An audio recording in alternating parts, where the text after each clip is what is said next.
Flower की शक्ल का इंसुलिन मॉलिक्यूल आकर सेल के एक लाक वाली जगह के ऊपर आकर हिट कर और इस तरीके से सेल के सुराख है वो खुल जाते हैं और ग्लूकोज इसके अंदर इंटर होना शुरू हो जाता है।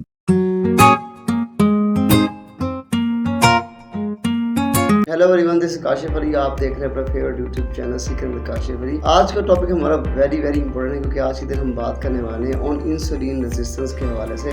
तो आज के टॉपिक हम देखेंगे कि इंसुलिन रेजिस्टेंस क्या है और ये किस तरह लंबे टाइम तक होने की वजह से आपके अंदर डायबिटीज़, मोटापा यानी कि ओबेसिटी, हार्ट रिलेटेड प्रॉब्लम, इस तरह किडनी और लिवर किस्म की जो प्रॉब्लम है वो क्रिएट कर सकता है। अगर आपको इंसुलिन रेजिस्टेंस बहुत ही लंबे अरसे तक रह जाती है तो आगे दिन हम बहुत ज़्यादा मैक्रो लेवल पर देखेंगे किस तरह से हमारी बॉडी के अंदर इंसुलिन रेजिस्टेंस पैदा होती है और ये किस तरह हमारी बॉडी के अंदर एक मेटाबॉलिक सिंड्रोम कहलाता है।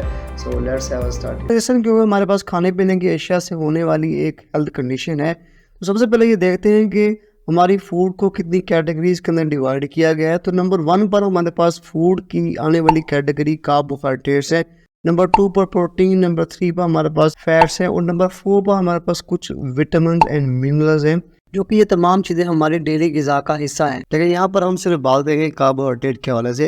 ये कार्बोहाइड्रेट हमारी बॉडी के अंदर बहुत ज़्यादा इंसुलिन रेजिस्टेंस की सबब बनते हैं। तो कार्बोहाइड्रेट के अंदर कौन सी खाने पीने की अशिया शामिल होती है? नंबर 1 पर आने वाले कार्बोहाइड्रेट के अंदर शामिल अशिया शुगर है, जिसके अंदर गुड़, चीनी, शक्कर, ये तमाम मीठी अशिया शामिल हुआ करती हैं। वैसे नंबर 2 पर आने वाले हमारे पास फ्रूट्स हैं और नंबर 3 पर आने वाले हमारे पास वेजिटेबल और नंबर 4 पर हमारे पास आने वाले ग्रेन्स यानी कि अनाज, जिसके अंदर गंदम, बाजरा, चावल और इस तरह की चीज़ें शामिल हुआ करती हैं। तो ये तमाम कैटेगरी की चीज़ें जो आपको बताई गई हैं ये कार्बोहाइड्रेट कहलाती हैं। जब भी आप ये चीज़ें खा रहे हैं इसका मतलब आप अपनी बॉडी के अंदर कार्बोहाइड्रेट ले रहे हैं। तो कार्बोहाइड्रेट ही वो मेन फूड कंपोनेंट जो हमारी बॉडी के अंदर इंसुलिन रेजिस्टेंस का सबब बनता है। इंसुलिन रेजिस्टेंस क्योंकि हमारे खाने पीने के अशिया से रिलेटेड यानी कि एक मेटाबॉलिक सिंड्रोम है। तो सबसे पहले ये देखते हैं कि किस तरह से हमारे जिस्म के अंदर हमारा फूड डाइजेस्ट हुआ करता है। जो खुराक हम खाते हैं वो खुराक हमारे मुंह में यानी कि चबाई जाने के बाद हमारे स्टमक की तरफ मूव करती है और यहाँ हमारे स्टमक के अंदर मौजूद मुख्तलिफ किस्म के हार्मोन्स हैं वो इस खाने को डाइजेस्ट करते हैं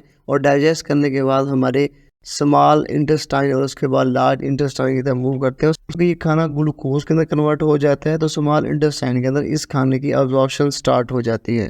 स्मॉल इंटेस्टाइन के अंदर अब्जॉर्ब होने के बाद ग्लूकोज हमारे ब्लड स्ट्रीम में भेज दिया जाता है और क्योंकि ब्लड हमारे बॉडी के तमाम सेल तक मूव करता है इसलिए ये तमाम ingredients, nutrients, vitamin, minerals, carbohydrate, protein, तमाम किस्म के जो एसेंशियल न्यूट्रिएंट्स हैं बॉडी को चाहिए वो तमाम सेल की तरफ ट्रांसफर कर दिए जाते हैं। इसके बाद आइए देखते हैं किस तरह से ये ग्लूकोज हमारे बॉडी सेल्स के अंदर एब्जॉर्ब होते हैं। तो हमारी बॉडी के डाइजेस्टिव सिस्टम के अंदर हम स्टमक के बिल्कुल पीछे अगर एक ऑर्गन देखते हैं जो कि आपको स्क्रीन के अंदर ऑरेंज कलर का ऑर्गन नजर आ रहा है, इसको हम पैंक्रियाज या उर्दू में लबलबा कहते हैं।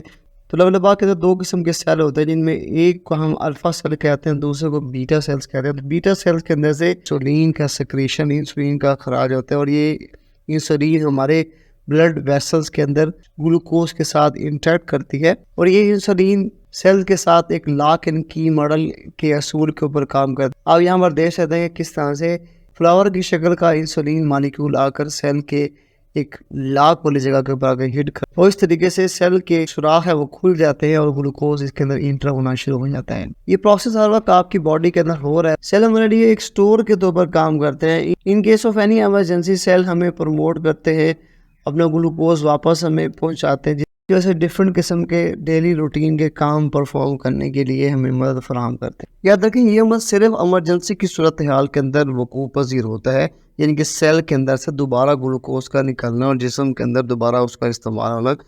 लेकिन हमारी बॉडी के अंदर मौजूद बाजू और टांगों के मसल के अंदर मौजूद ग्लाइकोजन ये हमारा एक रिजर्व हुआ करता है जो कि हमें डेली लाइफ के काम परफॉर्म करने के तरह हमें मदद फराहम करता है। अगर आप एक के बाद दूसरा खाना खाते हैं तो कभी भी आपके बॉडी के अंदर मौजूद स्टोर इन जो ग्लूकोज है वो इस्तेमाल नहीं होता और ग्लूकोज आपकी बॉडी के अंदर स्टोर होकर फैट के अंदर कन्वर्ट हो जा करता है। आइए देखते हैं किस तरह से जो ग्लूकोज है उसको फैट के अंदर कन्वर्ट किया जाता है। यहाँ पर ग्लूकोज की मॉलिक्यूल का मेटाबॉलिज्म किया जाता है और ग्लूकोज की मॉलिक्यूल को कन्वर्ट किया जाता है into fat by a method that is known as de novo lipogenesis. तो डी नोवा लिपोजेनेसिस 1985 के अंदर यूनिवर्सिटी ऑफ कैलिफोर्निया के अंदर की गई रिसर्च है, जिसके मुताबिक ये देखा गया है ग्लूकोज को बॉडी सेल फैट के अंदर कन्वर्ट करते हैं। तो इस तरह अगर ये फैट यूटिलाइज ना की जाए तो मुसलसल फैट हमारे बॉडी सेल के अंदर डिपोजिट होना शुरू हो जाती है और हमारे इस बॉडी के सेल फैटी होना शुरू होते हैं। ये आपको नजर आता है your thigh, hips and belly areas के अंदर फैट के स्टोरेज की फॉर्म में, जिसको हम ओबेसिटी यानी कि मोटापा कहते हैं। तो जब सेल के अंदर ये कंडीशन पैदा हो जाया करती है, जब वो मज़ीद ग्लूकोज को अपने अंदर इंटर नहीं कर सकते, सेल बहुत ज़्यादा फैटी हो जाते हैं, उनके अंदर मज़ीद ग्लूकोज को इंटर करने की गुंजाइश नहीं रहती।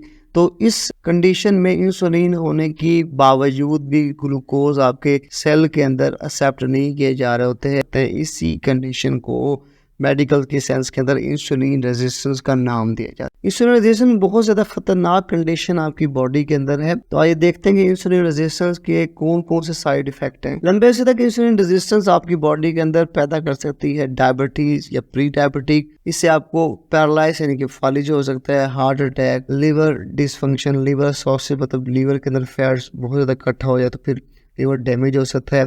आपको आईज रिलेटेड रेटिना प्रॉब्लम हो सकते हैं, स्किन एलर्जीज हो सकती हैं और सबसे बड़ा काज है आपकी किडनी फेल हो सकती है। और इसके अलावा और भी बहुत सारे प्रॉब्लम इंसुलिन रेजिस्टेंस की वजह से आपकी बॉडी के अंदर हो सकते हैं। तो insulin resistance is very very dangerous for your health.